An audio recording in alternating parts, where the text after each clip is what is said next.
কবি সলিল চৌধুরীর কানকাটা ছড়া। কানপুরেতে একানোরের মস্ত বড় মকান, হরেক রকম কানের শেখা, কানোহারি দোকান।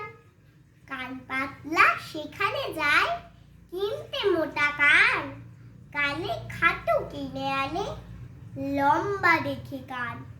কানা ঘুষো যা কিছু হয়, যত কানাকানি, সব কিছু সেই একানোরে করেছে আমদানি। তখনও দেশ হয়নি স্বাধীন, মন্ত্রী ছিলেন ডানকান। একবার কানপুরে এলেন কিনতে তার বাকান।